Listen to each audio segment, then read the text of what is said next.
Hi everybody, welcome back to the amazing Arma Reforger, and in this video I want to talk about ranking up, how you can rank up faster and why it's important in Arma Reforger Conflict mode.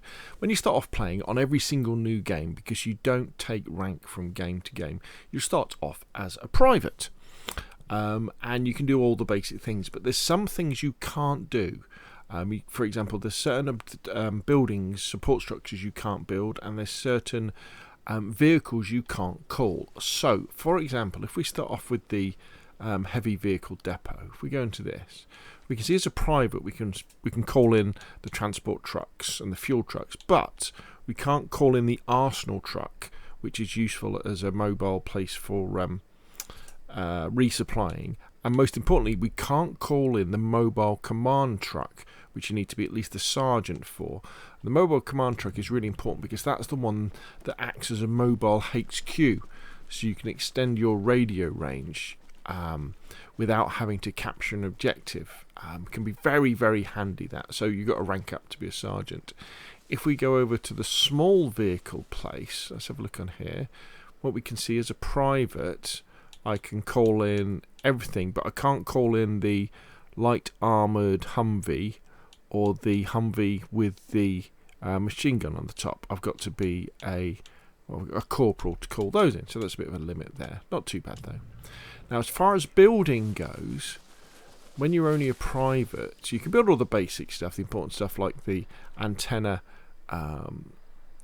but what you can't, and the arsenal, but what you can't build that are really important is the living quarters. You need to get to sergeant for that, so that enables you to then spawn in NPCs who can defend the base that you spawned them in, or if you're a squad leader you can take them with you, which is always handy.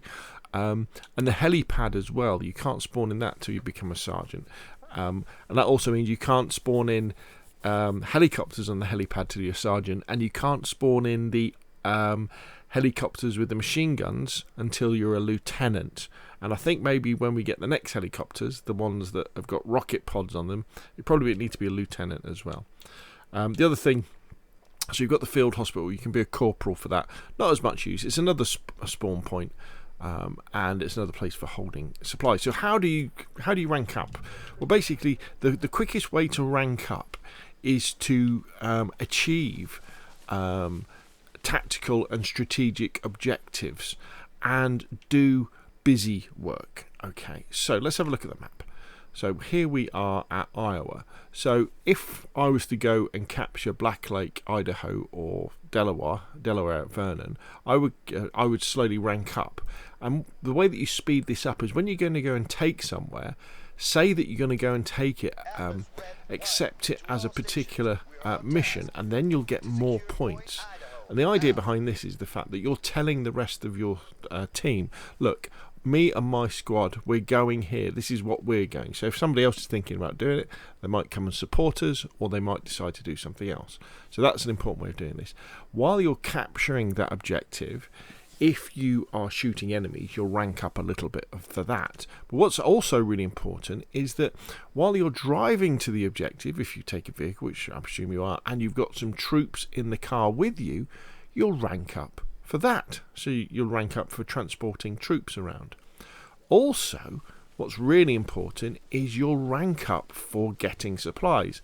So if you get a truck or a Jeep or a Humvee or a UAZ, and you go and find some supplies, say there's a supply dump here, and you pick them up and you take them back to your base or a base that's been captured and you delivered them, so you unload them, you'll rank up that way. In fact, you rank up as you're moving the supplies as well, and then you rank up when you deliver the supplies. Once you've delivered the supplies, if you then build something with the supplies, you then rank up as well.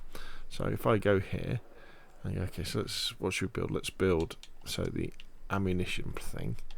So let's put it here, like so. Let's put that there. Let's come out. And let's go around here. Let's get my spade out. What you should see is as I build this, my rank will appear and it will go up a little bit. Now, where you definitely don't rank up very fast is if you're the person who is the passenger in the vehicle, and if you don't get involved in capturing objectives or defending objectives. So it's all about doing things. There we go. So we're going to build this. There we go. So I've gone up a little bit in private. But when you're on an objective, I don't think it happens at your main operating base. But once you've captured other places and you're hanging around them, you'll then get points for defending the objective as well. And so that's really important. Now, so how do I rank up? Now, the way that I do it in Conflict, if I'm playing on the big map Everon, say we're in this sort of situation where we've started off down here, or maybe as the Russians would started off here. To win, we know we have to capture 5 out of the 7 main places, the places with the purple writing. You've got to capture 5 of those. So generally what happens, your buddies will start to move to the northwest, and if you spawned up here, round here's a good one, they'll start to move to the southeast, to kind of meet in the middle for like a battle around here. What I do, I kind of do the opposite thing. So I'll start off here, and then this is a great one. Often I will try and capture, if we're doing this way, Nebraska, and because you can do it by yourself if you're very, very careful. If you come down with your AK, your M16, and you work your way through the buildings, you can pick off the NPCs and you capture Nebraska, and there's always some vehicles around here, and you can drive up and down to the supply point and you can build a load of stuff here. You can build the antenna, you can build a vehicle point, light and heavy, you can build a fuel depot, you can even build an armory, and then what I then do is then I sort of hopscotch or leap one base at a time down to here, with the idea of taking out Saint-Pierre. So by the time I've built a armory and a vehicle base here, I made my way down here, and I make sure that I've got things like I've got a sniper rifle, and I've got a radio backpack so I can respawn in. I'll come down to here, I'll dump my radio backpack, and in this particular case, at this base, I tend to start at the back here. There's some containers that you can use as cover, shoot all the NPCs, and then get Saint-Pierre. When you take these big areas, you do get quite a lot of ranking up points, and then here then I'll build a helicopter pad, I'll build a radio antenna and that sort of stuff. And this probably takes about 45 minutes, something like that, depending if any other teammates are helping me out.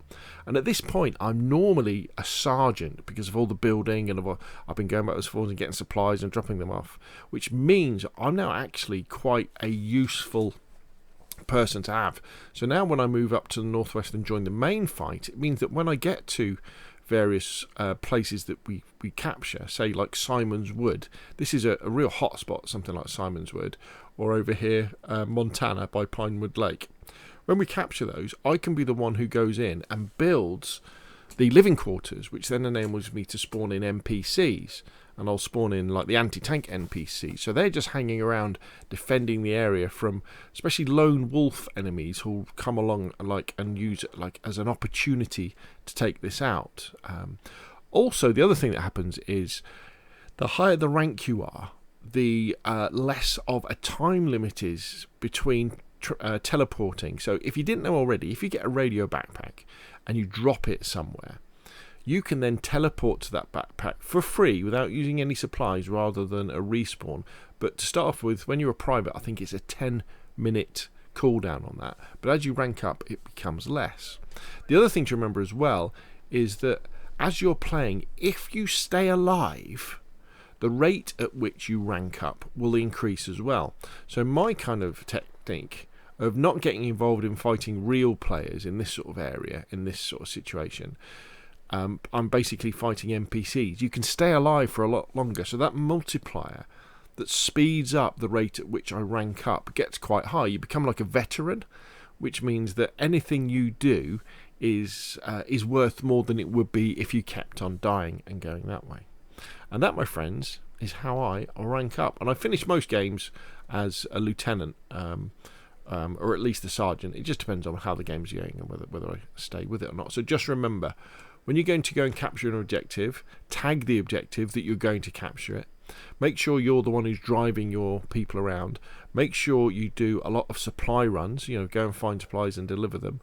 And make sure you do a lot of building as well, and you'll rank up before you know it. Anyway, that's enough from me. Hopefully you found this useful. If you have, hit like. If you want to see more of the same, press subscribe. Of course, I'll see you again soon.